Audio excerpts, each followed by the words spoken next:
Bonjour à toutes et à tous, apprentis hackeuses et apprentis hackers. Alors, cette semaine, enfin ce mois-ci, en ce mois d'août, j'avais pas mal hésité puisque c'est en même temps les vacances. Et en même temps, j'ai déjà fait un exercice de vacances le mois dernier. Et finalement, j'ai choisi une machine easy, comme on verra après. Mais je commence déjà par le petit instant frime de ce mois-ci, puisque je suis passé 19e sur Whitchall. Donc Whitchall, je rappelle, c'est le site qui agrège les scores de tous les, enfin de tous, de un paquet de sites de challenge de hacking, notamment Hack the Box et RootMe. Et donc du coup, je suis passé devant le premier hacker chinois ou la première hackeuse chinoise, ou en tout cas la première personne qui s'affiche avec le drapeau chinois, puisque on a par contre trois personnes qui sont devant moi dans le classement qui n'ont pas de données de drapeau, donc on ne sait pas de quel pays ils sont, notamment le premier ou la première mondiale, des losers, qui est tellement loin devant la deuxième personne que tous mes respects à des losers. Alors du coup, suite à ça, je me suis dit qu'est-ce que je pourrais faire comme challenge ce mois-ci, qui est un peu en lien avec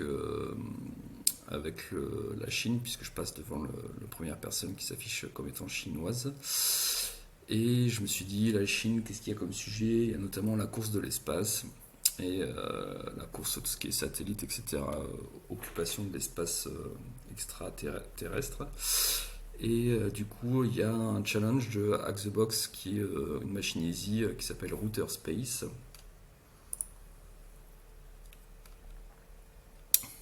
Donc allons-y, ce sera la machine de ce mois-ci. Surtout que c'est une machine intéressante puisqu'il y a de l'application Android et comme c'est en train d'envahir tout ce qui est application mobile, le quotidien de tout le monde, puisque maintenant c'est un truc qui m'insupporte fortement, mais bon, maintenant il y a plein de choses, enfin de plus en plus de fonctions, notamment par exemple sur les banques où on peut les faire via l'application mobile, mais on peut plus le faire via le site web. Donc les applications mobiles sont en train de prendre le dessus sur les sites web. Et donc c'est important que les hackeuses et hackers du monde entier soient capables d'analyser ces applications pour être sûr qu'il n'y a pas d'espionnage, même si à mon avis il y en a un paquet.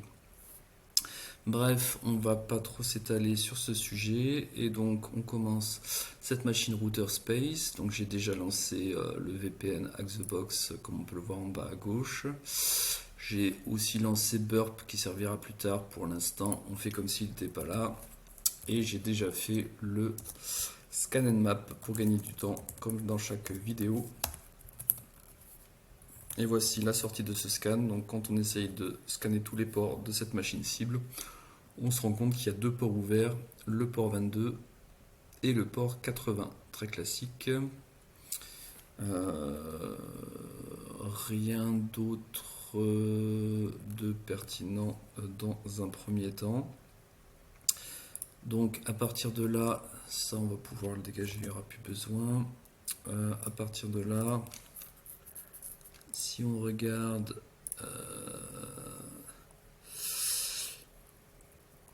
le site web, donc le site web, comme toujours, on commence par le port 80, c'est classique.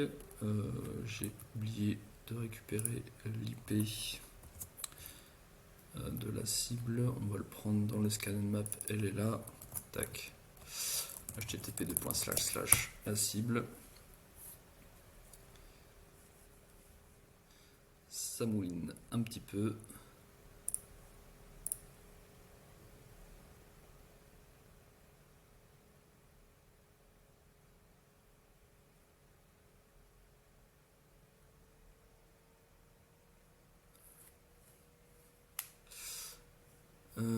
Parfait, donc on tombe sur un site qui parle effectivement d'un routeur de l'espace.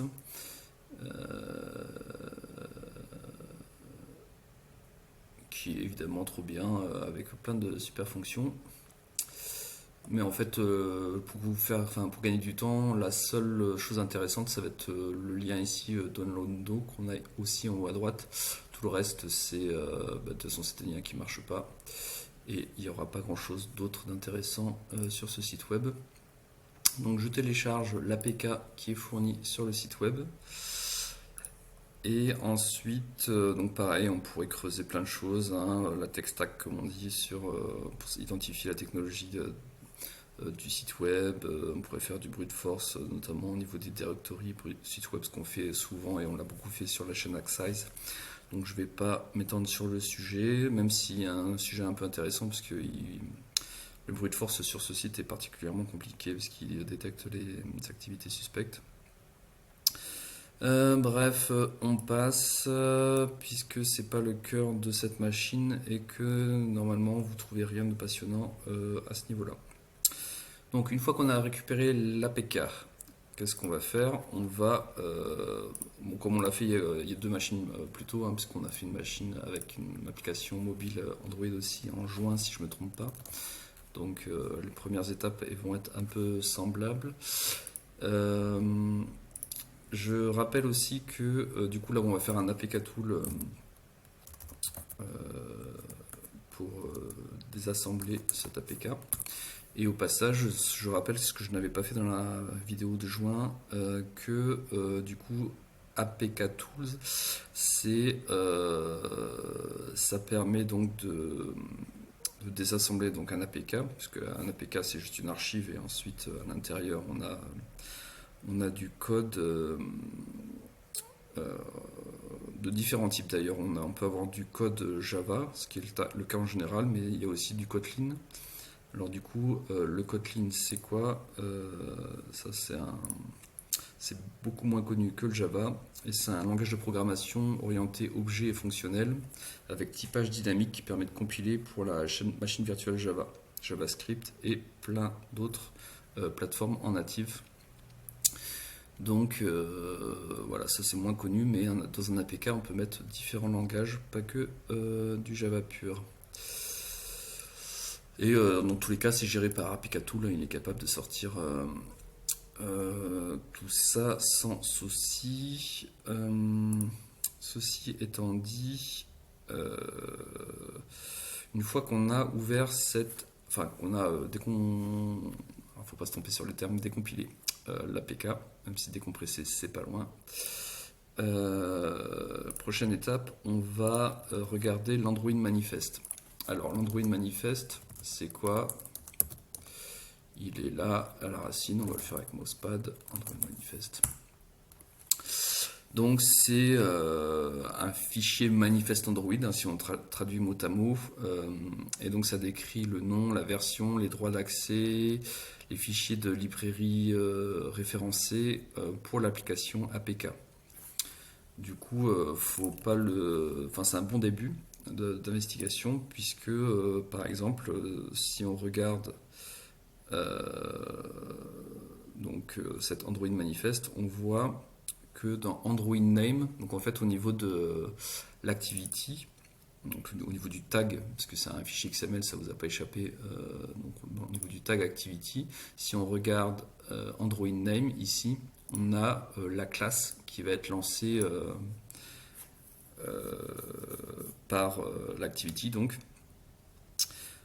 du coup, c'est le point de départ en fait pour faire du reverse sur une application APK, c'est cette Android Name sur un activity. En général, hein, il y a toujours des exceptions. J'en profite aussi pour dire ça, c'est pas, ça pourra servir plus tard, donc on peut le faire maintenant ou on peut le faire plus tard, peu importe. Je vais me mettre en haut à droite. Si on regarde dans le dossier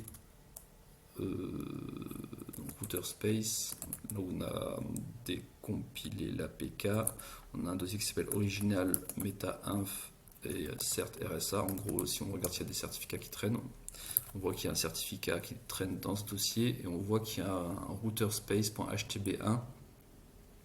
Donc ça peut être une piste pour obtenir le nom de la machine cible. Mais d'habitude sur Hackthebox, le nom de la machine cible c'est simplement bon, ça c'est pas réaliste, hein, mais c'est souvent en général router space, enfin le nom de la machine .htb. Donc là on aurait pu le deviner comme ça, mais en vrai je crois que ce sera même pas utile sur cette résolution de machine, donc c'est pour ça que je passe rapidement là-dessus. Bref, donc revenons sur ce qui est utile, c'est donc regarder ce comme router space main activity. Donc allons voir ce code router space main activity. Du coup,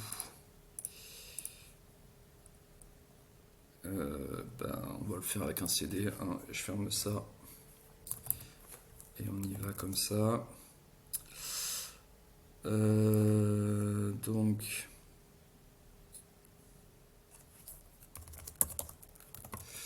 router space CD Smally. On va regarder directement le code Smally. Vous allez comprendre pourquoi.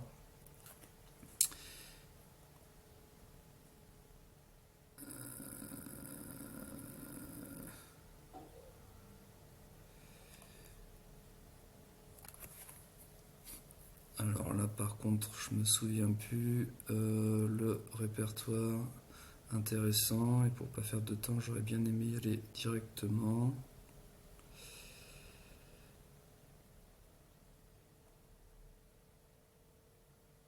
Ah oui, c'est dans... Donc voilà, tout simplement on va dans Smally, et là en fait c'est toutes les classes au niveau Smally, et donc en fait si on reprend la classe, en fait j'aurais dû la laisser ouverte, donc je vais la rouvrir. C'est plus parlant quand même. Tac. Donc si on prend comme router space main activity, et ben du coup il faut juste faire cd com. Ensuite on doit avoir router space. Et là on doit avoir le fichier qui nous intéresse, à savoir main activity. Main activity, il est là en smally, pardon. Donc je l'ouvre. Et pourquoi c'est intéressant sur cette machine de regarder le code Smally, qui est donc un peu, on va dire, le code assembleur, même si c'est un peu abusé de dire ça, mais globalement. Et donc là c'est intéressant parce que tout de suite on voit que ça utilise du React, comme Facebook React Activity. Et donc React, je pense que c'est la première machine Access qu'on fait où il y a du React. Ça permet de créer des applications pour Android, iOS et autres plateformes en utilisant donc du React.js.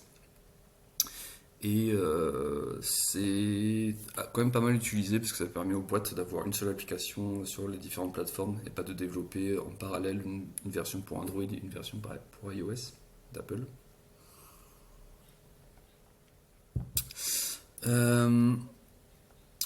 Et du coup,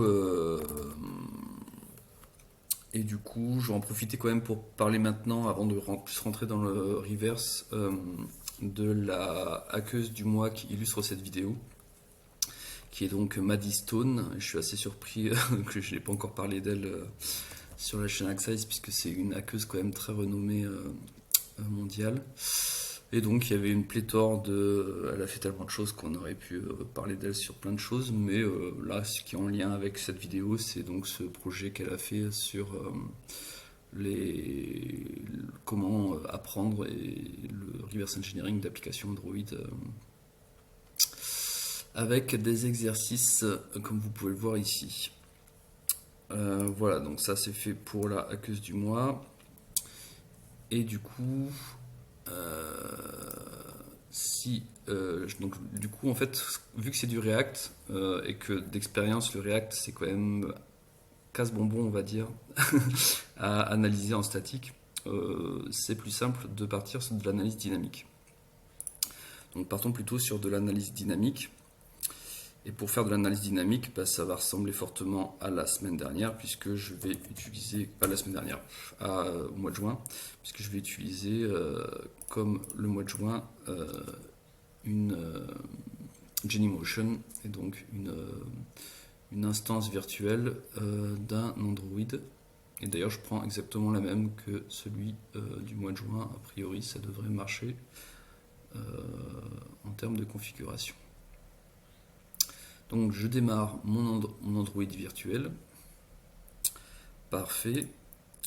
Et on a un paramétrage un peu particulier à faire, puisque contrairement à l'autre fois, enfin je me rappelle plus, je crois que l'autre fois j'ai pas fait comme ça.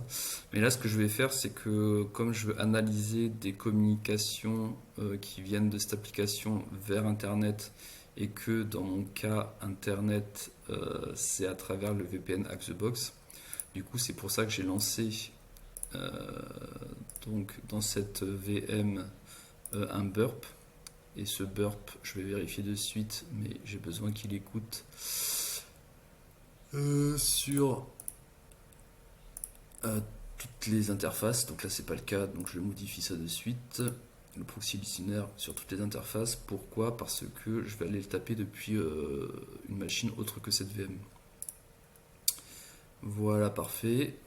Donc maintenant que je suis en écoute sur tous les ports, je vais pouvoir au niveau de cette VM Android changer la configuration du proxy. Donc je reste appuyé longtemps, hein, comme la précédente vidéo, je crois qu'on l'avait fait aussi. Je fais Modify Network, et là on voit que j'ai un proxy à 192.168.1.191. Est-ce que c'est mon IP? 192.168.1.191, oui c'est bon. Alors c'est pas la même IP que le tunnel VPN, hein. Donc là on a le tunnel VPN vers Hack the Box, et ça c'est de l'adressage interne entre mes VN sur cette machine. Du coup on est pas mal, port 80-80 c'est bon aussi. Du coup en termes de configuration proxy, ben, elle doit être déjà bonne. Donc je fais cancel, je ferme ça. Est-ce qu'on peut faire pour vérifier que la configuration proxy est bonne, c'est-à-dire que les flux de cette VM Android sont bien envoyés sur le burp derrière? Déjà on a une connexion, donc ça part bien, mais pour être sûr et certain je vais lancer un browser. Donc là il dit que le certificat est pas bon, c'est normal puisque c'est le certificat fourni par burp que j'ai pas installé au sein de la Kali et qu'on n'aura pas besoin de faire, donc je vais pas le faire, mais on voit bien en effet que mes connexions depuis cette VM Android sont bien envoyées sur ma VM Kali qui est un VPN avec Hack the Box. Donc je vais pouvoir intercepter les flux, sauf s'il y avait du pinned, mais s'il y a du certificat de pinning, et ben, vous avez qu'à regarder la vidéo de juin et vous saurez comment le bypasser, mais ce ne sera pas le cas, si je me souviens bien, sur cette machine. Ok, donc maintenant qu'on a lancé toute cette architecture, on va pouvoir faire l'analyse dynamique de la fameuse application Android APK que l'on a téléchargée sur le site que l'on attaque. Donc du coup, si je prends ce navigateur avec l'APK que l'on a téléchargé, je peux directement envoyer l'APK sur la VM Android et il l'installe automatiquement. C'est la magie de Dailymotion. Et du coup, on tombe sur cette application, on peut faire Next plusieurs fois. Et on a simplement un routeur. Et ce qui est assez marrant, c'est que on peut juste faire un check status. Et pourquoi ça me fait rire? Pourquoi ça me fait rire moi et pas spécialement vous? C'est parce qu'en fait, dans la vraie vie, j'ai fait un audit où ça ressemblait beaucoup à ça. L'audit que j'ai fait, c'était une application quoi pour checker le statut d'un routeur. Je vais pas trop en dire parce qu'après on pourrait retrouver qui était client, mais c'est marrant. Alors donc là, juste pour que ce soit plus parlant, je vais effacer Clear History. Il n'a pas aimé.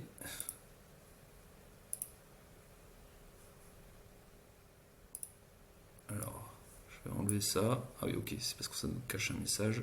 Yes, je suis sûr. Parfait, comme ça, du coup, quand je vais cliquer, il devrait y avoir uniquement les nouveaux flux qui viennent de cette application. Parfait, on voit que ça tape un http routerspace.htb. Et bah, du coup, on avait moyen de savoir quel est le hostname tapé. Alors là, ça répond. Pourquoi? Parce que j'ai déjà configuré, j'ai oublié de l'enlever avant la vidéo, mais bon, je vous le montre, c'est pas bien grave. C'est dans le TC host, qui a d'ailleurs un paquet de choses. Il faudrait que je nettoie ce fichier. Mais bon, on a la machine HTTP router space avec l'IP. C'est pour ça que le router space est résolu en local sur cette machine qui va ensuite taper à travers le VPN. Et donc la requête poste vers l'API est bien transférée, on a bien la réponse. Parfait, parfait. Donc on dissèque bien les flux à travers cette application APK. Donc qu'est-ce qu'on peut faire au niveau de l'attaque? Bon, ce qui est bien, c'est que du coup, il n'y a pas 36 champs, il y a juste un champ IP. Du coup, bon, pareil, hein, comme toujours, dans la vraie vie, ça serait plus long, il faudrait que je teste plein de trucs, mais là, je vais aller directement à la solution qui marche, à savoir une injection de commande. Et c'est pour ça que c'est encore plus marrant, c'est que le fameux audit auquel ça me fait penser, où j'avais pareil un bouton check status, et bien pareil, il y avait une injection de commande, comme quoi c'est pas du tout, enfin c'est très réaliste. Sauf que dans mon audit, moi, c'était pas de la même manière l'injection de commande. Mais ici, alors, dans un premier temps, effectivement, on peut se dire si je change d'IP, qu'est-ce qui se passe? Je vais peut-être montrer un minimum. Alors, déjà, je vais prendre la requête, CTRL R, CTRL SHIFT R, je l'envoie dans le repeater. Ensuite, je teste avec une autre IP, on voit que ça répond pareil. En vrai, je crois que si on met Toto, ça répond Toto. Toto, ça répond Toto, ok. Donc là, en fait, à part du try, enfin, l'idée, c'est de tester soit si vous avez une liste d'injections à faire, soit à la mano si vous avez l'habitude. Mais en tout cas, l'injection de commande qui va passer, je passe aussi le fait qu'on peut s'amuser à jouer avec le user agent ici pour se rendre compte que ça sert à rien, mais que effectivement il y a un peu space. C'est le cas de le dire. Mais du coup, si je remplace ça par une variable bash avec une commande intégrée, ça passe. Donc il y a une possibilité d'injection. Alors pour la petite histoire, moi dans l'audit que j'avais, le vrai audit que j'avais qui ressemble à ça, c'était l'injection, elle était plutôt du type Toto, at, et là on faisait ping Toto, on arrivait à s'envoyer un ping sur cette machine. Bref, donc on voit que l'injection ID fonctionne, parfait. Donc on peut exécuter du code sur la cible. Alors là, c'est un peu aussi compliqué cette partie-là, puisque pour une machine facile, de toute façon, je trouve qu'elle est quand même relativement pas simple. Mais globalement, en fait, on a un reverse shell qui passera pas en IPv4. Donc vous pouvez tester tous les ports standards, même tous les ports tout court, ça marchera pas. Probablement, je vais même pas vérifier d'ailleurs, mais je crois que j'imagine que c'est parce qu'il y a un pare-feu sortant qui empêche ces connexions reverse shell sur IPv4. Donc vous imaginez bien que si je dis IPv4, ça veut dire que en IPv6 par contre, là ça passe, ça tombe bien. Quand on monte un tunnel avec Axebox Balila, on a une IPv6 BIF qui est là. Donc je vais pouvoir faire un reverse shell avec cette IPv6. Donc allons-y, je reprends mon burp et ici donc $. Donc je vais faire un reverse shell de cette manière-là, hein. On l'a fait plein de fois, donc je ne vais pas détailler. Bash-c pour lancer une commande bash et bash-i pour faire un reverse shell interactif avec ce qui suit. Tac tac, dev tcp. C'est là que on va avoir besoin de mettre la dite bif. Je l'ai gardé non, je ne l'ai pas gardé. Donc il faut que je mette ce dit bif ici. CTRL SHIFT C, CTRL V, c'est mieux. Et je mets la fin de la commande. Tac, je fais un copier-coller, je suis un flemmard. Donc je sais plus si ça marche sur tous les ports, mais en tout cas sur le port 443 ça passe. Et donc en face, avant que je le lance, il faut évidemment que je mette quelque chose en écoute. Donc là, je rappelle, on est en IPv6, donc je vais mettre un -6 pour écouter en IPv6 pour une fois sur le port 443. Donc normalement, si je fais, voilà, ça pour que vous voyez en temps réel, dès que je fais un send, bim, automatiquement via l'API et l'injection de commande, le reverse shell est exécuté et se connecte depuis donc le serveur qui héberge l'API a priori vers ma machine attaquante. Parfait. Et donc, comme on a fait un ID tout à l'heure, on sait bien qu'on a un shell en tant que pôle. Du coup, je crois que ça permet d'avoir le premier flag, si je me dis pas de bêtises. Dans cd home pôle, où il est là. Je fais donc un id-c4 user.txt. Parfait. On a le premier flag. Cool. Alors, pour le second flag, et de manière générale, là, le shell est assez sale, donc si on peut avoir une connexion SSH, c'est mieux. Et on aura besoin d'un truc bien stable avec du SSH pour la suite, si je ne m'abuse. Donc on va en faire une. Hop. Donc je viens ici dans mon répertoire racine d'origine. Je me crée une clé SSH BIM. Je ne mets pas de passphrase inutile. On va la mettre donc dans le point SSH ici, qui pour l'instant n'a rien, ça marche. Donc je fais un cat de la clé que je viens de créer, qui s'appelle tenflowkey.pub, bim. Et du coup ça va faire un truc style echo. Donc il faut que je fasse comme ça. Echo, bim, la longue ligne à gauche, donc il faut que je fasse ça, je pense qu'il s'en fout, tac, bim, je deviens un maître de l'art du copier-coller, et ben non, c'est pas du tout le cas, on l'a refait, je pense que j'ai fait mon CTRL-SHIFT-C alors que ma souris avait quitté la VM, du coup, il avait pas pris. Alors, ah, c'est mieux. Voilà, et on finit par un. Ça, j'aurais pu le taper à la main, mais bon. Authorize key. Donc, l'authorize key est bien mis. Alors, normalement, on va pouvoir se connecter en SSH au lieu d'avoir juste un reverse shell. Permission T9, public key.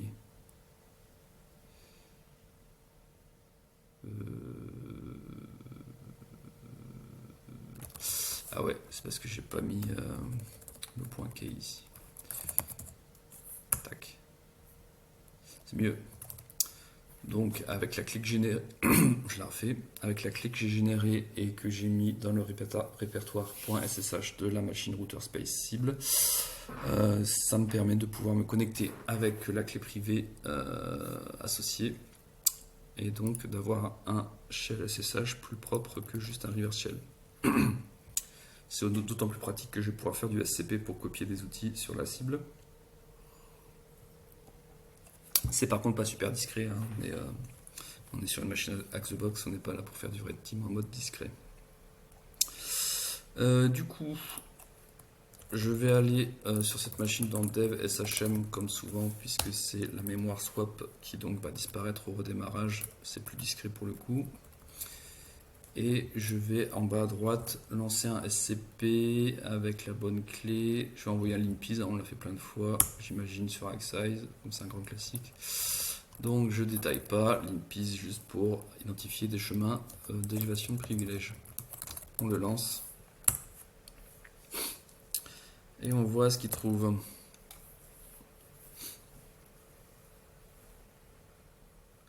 Alors je crois que vu que la machine est de 2000... elle est de quelle année d'ailleurs? J'ai déjà refermé. Pendant qu'il tourne, je vais regarder l'âge de la machine. Release on 26 février 2022? Sérieux? Ah, c'est récent. J'imaginais ça plus ancien. Donc elle a à peine plus d'un an. À l'heure où on tourne cette vidéo. Donc il y a un paquet de choses, hein, comme souvent avec Linkpeas, surtout que il check quand même beaucoup de choses, donc il y a beaucoup de choses à checker. Ah, ensuite, enfin beaucoup de, c'est ça, de problématiques identifiées par le script à vérifier dans un second temps. Du coup, et je pense que du coup, comme la machine est un petit peu ancienne, il y a peut-être des vecteurs d'attaque qui n'existaient pas à l'heure de la sortie de la machine. Ou alors, il y avait simplement plusieurs possibilités de la pawner à l'époque. En tout cas, du coup, comme il y a plusieurs possibilités, je vais choisir une possibilité qu'on n'a jamais faite sur la chaîne Axize, qui est le Baron Samedit. Alors, Baron Samedit, c'était quand même pas rien, hein. Donc, c'est une vulnérabilité de type heap-based buffer overflow sur le sudo. Et du coup, donc pour la petite histoire, pourquoi Baron Samedit c'est simplement une combinaison pardon, entre Baron Samedi et sudo edit, qui est donc l'application vulnérable. Et Baron Samedi, c'est quelque chose de qui apparaît dans plusieurs. Enfin, il y a plusieurs références associées à ça, mais je crois que dans le cas de cet exploit, c'est parce que l'auteur de l'exploit, qui est d'ailleurs de Qualys, aimait bien le caractère Papachango en catch. Donc voilà, il y a des hackers qui ont des goûts très différents des miens, mais voilà, il y a des gens qui aiment le catch et le Baron Samedit vient de là comme nom. Et sinon, donc ce heap-based buffer overflow, il est quand même important à connaître, même si bon, plus le temps passe, moins il serait important, mais ça fait partie des grosses vulnes qui, quand elles sont sorties, permettaient d'élever ses privilèges sur vraiment beaucoup de machines dans le monde. Un peu comme quand Dirtico, une vulne un peu plus ancienne, était sortie et ça permettait de pawner quand même grave plein de machines. C'est pour ça que je trouvais intéressant qu'on la fasse. Surtout que sur Axize, on ne l'avait pas encore vu en termes d'exploitation. Donc, pardon, ça, on n'a plus besoin. Je reviens sur ma Privesc. Donc maintenant qu'on a dit qu'est-ce qu'on va utiliser comme type d'élévation, enfin méthode d'élévation de privilège, on va d'abord vérifier que la machine est vraiment vulnérable. Comme souvent dans ce genre d'exploitation, il y a des petites commandes à passer qui permettent de valider de manière plus précise que ce que fait Linkpeas si la machine est vulnérable, parce que je crois que Linkpeas il se passe juste sur le numéro de sudo. Et là, ce qu'on peut faire pour être un peu plus sûr que ça va passer, c'est de taper la commande sudo edit-sy. Cette commande, si elle demande un mot de passe, c'est très probable que ça va passer. Donc, on s'en fout, hein, c'était juste pour vérifier. Donc ensuite, je vais... alors pareil, comme c'est une grosse vulnérabilité qui a impacté beaucoup de machines, il y a beaucoup de POC disponibles sur Internet. Je ne vais pas prendre d'ailleurs le premier POC qui est fourni par Qualys, je vais en prendre un autre. Un autre dont j'ai mis le lien quelque part, si je me souviens bien, il est là. Donc, vu que la machine cible n'a peut-être pas accès à Internet et de toute façon ça serait vachement pas discret de le faire, je vais plutôt récupérer le POC sur ma machine attaquante. Voilà, c'est celui-ci, hein, donc CPT Gibon. Et une fois que j'ai fait le guide clone, ben on va envoyer ça sur la cible, hein, tout simplement avec SCP. C'est la magie SCP, moi je kiffe SCP. Donc -RI parce que là on est sur un dossier, donc on va prendre tous les éléments à l'intérieur du dossier de CVE 2021 3156 et l'envoyer dans le même répertoire que l'on est actuellement, où on est actuellement sur la machine cible, avec la clé qu'on a générée tout à l'heure.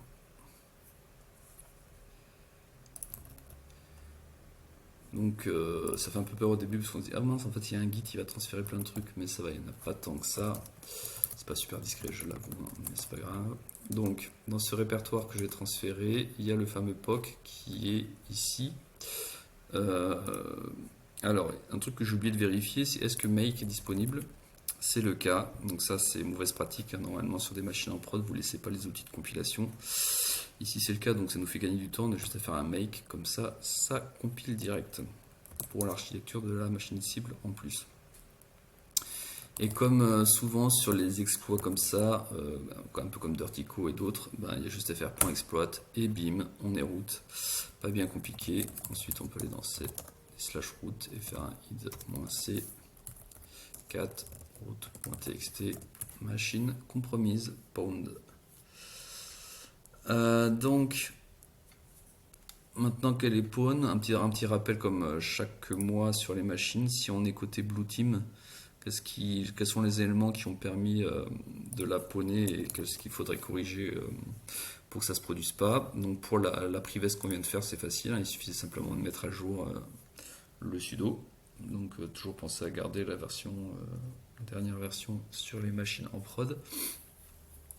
Et après sur le vecteur d'attaque, c'est comme souvent dans le code applicatif, il fallait assainir les données entrées à l'extérieur pour empêcher l'injection de commandes. Et ça c'est vrai que les personnes qui bossent dans la cyber y pensent forcément, mais c'est pas forcément le cas des développeuses et des développeurs surtout sur les trucs qui sont du machine to machine, ou en tout cas qui sont moins faciles à attaquer que des champs à proprement parler remplis par les utilisateurs.